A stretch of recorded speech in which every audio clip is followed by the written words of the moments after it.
in the city. We know that abuse takes many forms. It can happen within a family environment, it can happen between strangers, it can happen in this case between networks of people who knew each other. And what we have to do is make it absolutely clear that this kind of behaviour is unacceptable in any community. What are you doing, though, to reach out to this community? I don't want to target any particular community. But isn't that the problem, where no one in authority has been willing to step up and actually say there is a particular problem in a certain community? It's been swept under the carpet. It's not being swept under the carpet here. We've been absolutely rigorous in rooting this out.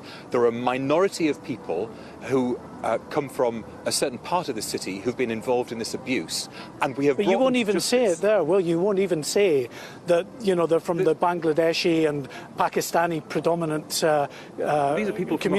These are people from a whole range of communities, but not in this instance. Not in the Iraqi, instance we're talking Irani. about. And in this instance, these are people who knew each other through a variety of networks. What we've been doing is disrupting those networks, and we will continue to do so. But what we have to do is build a culture and a sense where women are treated with equality and with dignity.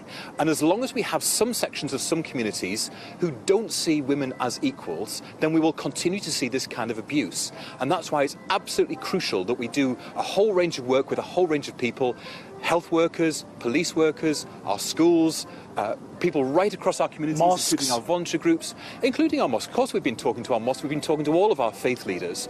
But it's quite striking that you don't mention mosques when this was an issue where pretty much every one of those offenders that we're talking about was Muslim. Is the fact that they've preyed on vulnerable people.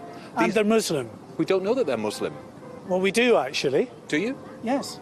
It was not part of the trial, it was not mentioned as part of the trial. The thing that has linked these people is places like where they work, some of the social networks that they move in. These are people on the margins of criminality. These are people who've been dealing drugs. These are people who've been abusing women. That is not part of any mainstream religion, and none of the faith leaders have in any way condoned any of these actions. And as leader of this city, I am absolutely determined to drive this kind of behaviour out of our communities. And we will continue to be absolutely ruthless in seeking it out, in making sure that it's not acceptable, and in also ensuring that victims are given the support they need to be heard and to be believed and supported through the justice system.